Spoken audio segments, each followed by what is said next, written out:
मित्रांनो, तुम्ही श्री स्वामी समर्थांचे 9 गुरुवारच्या व्रतांबद्दल ऐकलं असेलच आणि नाही ऐकलं असेल तर हा व्हिडिओ संपूर्ण बघा. आणि ऐकलं असेल पण कसं करावं हे माहीत नसेल, त्याचे नियम काय, कसे करावे, कोणती पद्धत आहे, कोणती पूजा मांडावी, कोणती कथा वाचावी, या संपूर्ण प्रश्नांची उत्तरं आम्ही तुम्हाला आजच्या या व्हिडिओमध्ये सांगणार आहोत.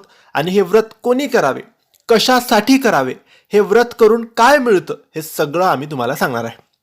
मित्रांनो, स्वामी समर्थांचे 9 गुरुवारचे व्रत, हे व्रत केल्याने मनातील संपूर्ण जीही इच्छा असते ती पूर्ण होते.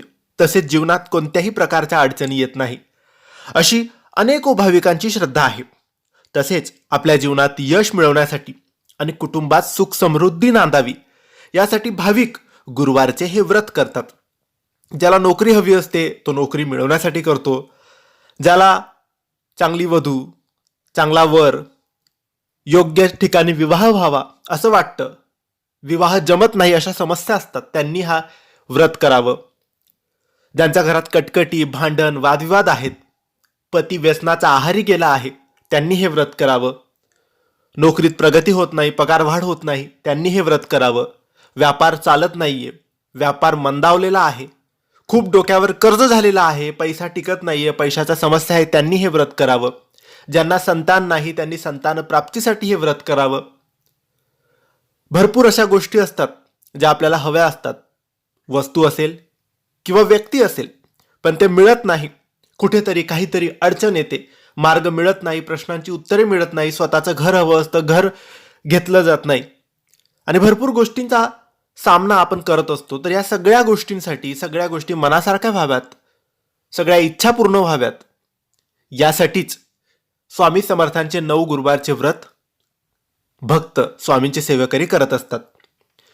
मित्रांनो, या व्रताची सुरुवात तुम्ही कोणत्याही महिन्यातील गुरुवारच्या दिवशी करू शकतात. तुम्हाला हे व्रत फक्त गुरुवारी करायचे आहे. एकूण 9 गुरुवार हे व्रत करायचे असते आणि तुम्ही कोणत्याही महिन्यात, जानेवारीत करा, फेब्रुवारीत करा, मार्चमध्ये करा, कोणत्याही गुरुवारी तुम्ही हे व्रत सुरू करायचे आहे. आणि जो शेवटचा 9वा गुरुवार असतो, 9व्या गुरुवारी व्रताचे उद्यापन केले जाते. आपण पहिल्या गुरुवारी जर हे व्रत सुरू करू तर तेव्हा आपल्याला जेही इच्छित कार्य आहे, जेही आपल्याला हवं आहे, ज्या गोष्टीसाठी आपण हे व्रत करत आहोत, त्या व्रताचा संकल्प करावा लागतो. संकल्प अगदी साध्या सरळ पद्धतीने करायचा. हातात, उजव्या हातात पाणी घेऊन जेही तुम्हाला बोलायचं आहे, जेही मागायचं आहे ते मागायचं, आणि मी यासाठी, या गोष्टी मिळवण्यासाठी हे 9 गुरुवारचे व्रत करत आहे, ते लवकरात लवकर मला मिळू द्या, अशी प्रार्थना करायची. मित्रांनो, हे व्रत 9 गुरुवारचे 9 गुरुवार व्रत करायचे असते. आणि जर मध्ये काही अडचण, समस्या, प्रॉब्लेम, सुतक आलं तर त्या गुरुवारी फक्त उपवास करायचा, पूजा मांडणी करायची नाही, कथा वाचायची नाही, आणि तो गुरुवार मोजायचा सुद्धा नाही. मग त्याच्या पुढचा गुरुवार पूजा मांडणी करायची, उपवास करायचा, आणि तो गुरुवार मोजायचा. मित्रांनो, सूर्योदयाच्या वेळेस स्नान करून शुचिर्भूत व्हावे, दिवसभर उपवास करायचा असतो, संपूर्ण पूजा करायची असते. पूजा झाल्यावर स्वामींना नैवेद्य दाखवून रात्री उपवास सोडायचा असतो. हे 9 गुरुवार करायचं. काही मासिक धर्म, सोयर, सुतक आल्यास व्रताचारण करू नये. उपवास मात्र करावा. जेवढ्या गुरुवारी अशा कारणांमुळे व्रताचार करता न आल्यास तेवढे आपल्याला अधिक गुरुवार करायचे असतात. ज्या दिवशी, ज्या गुरुवारी आपण पूजा मांडणी करू आणि जो गुरुवारी आपल्याला अडचण नसेल तेच गुरुवार मोजायचे असतात. 9व्या गुरुवारी उद्यापन करायचे असतात. काही महत्वाच्या प्रसंगी प्रवास करावा लागला तरी उपवास सोडायचा नाही. दिवसभर श्री स्वामी समर्थ, श्री स्वामी समर्थ हा मंत्र जप आपण करत राहायचा, मात्र हा गुरुवार मोजायचा नाही. व्रताच्या दिवशी एकादशी, महाशिवरात्री, अमावस्या आल्यास फक्त उपवास करावा, तो गुरुवार सुद्धा मोजायचा नाही. एक गुरुवार अधिक करून त्यानंतर उद्यापन करावे. व्रत करताना शेजारी, नातेवाईक, मित्रमंडळी यांना सहकुटुंब, सहपरिवार दर्शनाकरता बोलवावे. हे व्रत कोणत्याही जाती धर्मातील स्त्री पुरुषांना आणि मुला मुलींनाही करता येते. सपत्नीक केल्यास अधिक उत्तम फळ मिळते. रात्री तुम्ही बरेचसे कार्यक्रम करू शकतात, कोणतेही स्तोत्र, पाठ, मंत्रजप करू शकतात. व्रताच्या दिवशी तसेच उद्यापनाच्या दिवशी दर्शनार्थ येणाऱ्या प्रत्येक स्त्री पुरुषांना या पोथीची एक प्रत सप्रेम भेट म्हणून द्यावी. 9 गुरुवार व्रत पूर्ण होईपर्यंत रोज सकाळी कावळ्याला दहीभात टाकावा, मुंग्यांना चिमूटभर साखर ठेवावी, गाईला चारा खाऊ घालावा आणि कुत्र्याला पोळी द्यावी, गरिबाला शिजलेलं अन्न द्यावं. यापैकी जे करता येईल अन्नदान ते आपण करावं. मित्रांनो, या स्वामींचे जे 9 गुरुवारचे व्रत आहे त्याची एक पोथी पुस्तिका मिळते. ऑनलाईन मिळेल, स्वामी केंद्रात मिळेल किंवा कोणत्याही पुस्तकालय जिथं असतं तिथे ती पोथी मिळेल.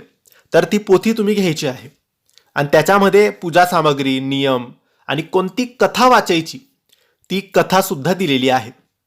तर व्यवस्थित पाटावर स्वामींचा फोटो ठेवून पूजा मांडणी करायची असते. संध्याकाळी किंवा सकाळी केलं तरी चालतं. आणि नंतर काहीतरी एखादी फळ ठेवायचा आणि नंतर कथा वाचायची. ज्या पोथीमध्ये दिलेली कथा आहे ती वाचायची.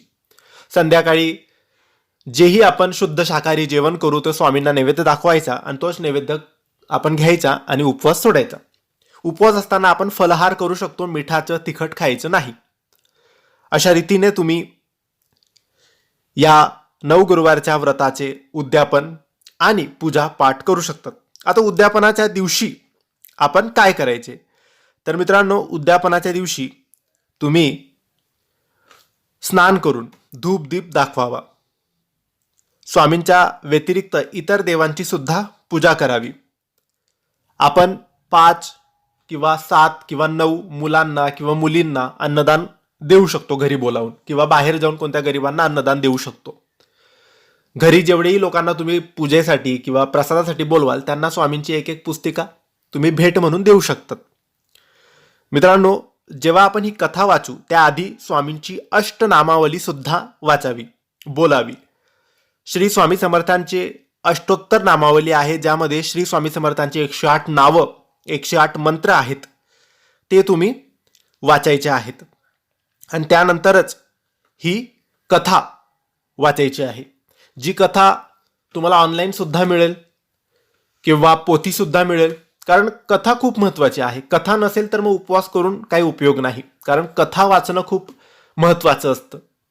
तर नक्की ही कथा वाचा आणि व्यवस्थित नियमांचे पालन करून, दुसरे कोणते नियम नाही, फक्त जोपर्यंत 9 गुरुवारचे व्रत आपले सुरू आहे, मग ते 4 महिन्यात पूर्ण होतील किंवा 5 महिन्यात पूर्ण होतील तोपर्यंत तुम्ही मांसाहार करू नका. घरात एकदम चांगलं वातावरण ठेवा, प्रसन्न वातावरण ठेवा. स्वामींच्या आपण जे पूजा करतोय, पाठ करतोय, व्रत करतोय त्यामध्ये लीन राहा, तल्लीन राहा. कोणतेही वाईट विचार, वाईट गोष्टींकडे लक्ष देऊ नका. कोणाबद्दलही काहीच विचार करू नका. चांगले विचार ठेवा. जमलं तर दर गुरुवारी सकाळी कथा झाली की संध्याकाळी स्वामींच्या मठात किंवा केंद्रात जाऊन स्वामींचं दर्शन घ्या. तिथे जाऊन बसून थोडा 5-10 मिनिटं बसा. बघा मित्रांनो, 9 गुरुवार व्रत पूर्ण झाल्यानंतर जीवन पलटतं, आयुष्य बदलतं. प्रत्येक गोष्ट ही मनासारखी व्हायला लागते आणि कोणतीच गोष्ट अशी नसते जी आपल्याकडे नसते. प्रत्येक गोष्ट मिळायला लागते. फक्त व्यवस्थित हे व्रत पूर्ण करायचं. मध्ये विघ्न येतील, बऱ्याचशा गोष्टी आपल्याला हे व्रत करायला थांबवतात. आपले विचार, आचार हेच थांबवतं. आपल्याला नंतर वाटेल की नाही, मी काय करतोय, मी नाही करायला पाहिजे, किंवा काही विघ्न येईल, सुतक येईल, काही अडचण येईल. पण तो गुरुवार उपवास करायचा पण मोजायचा नाही. असे तुमचे गुरुवार वाढत जातील. 10-11 गुरुवार होतील तेव्हा कोणाचे 9 गुरुवार पूर्ण होतात. काहींना 15-16 गुरुवार होतील तेव्हा 9 गुरुवार पूर्ण होतात. अशा रीतीने तुम्ही श्री स्वामी समर्थांचे 9 गुरुवारचे व्रत करा. जे मनासारखं होत नसेल ते मनासारखं होईल. जे प्रश्न सुटत नव्हते ते प्रश्न सुटायला लागतील. सर्व इच्छा पूर्ण व्हायला लागतील. नक्की मित्रांनो, ऑनलाईन पोथी मिळाली तर पोथी घ्या. जिथे PDF फाईल मिळेल तिथून PDF फाईल घ्या. ऑनलाईन कथा बघा. व्हिडिओमधून ऐकली तरी चालेल, पण नक्की हे 9 गुरुवार स्वामींचे नक्की करा. ही माहिती, हा व्हिडिओ तुम्हाला आवडला असेल तर लाईक करा, शेअर करा आणि आमच्या चॅनलला सबस्क्राईब करायला विसरू नका. धन्यवाद. श्री स्वामी समर्थ.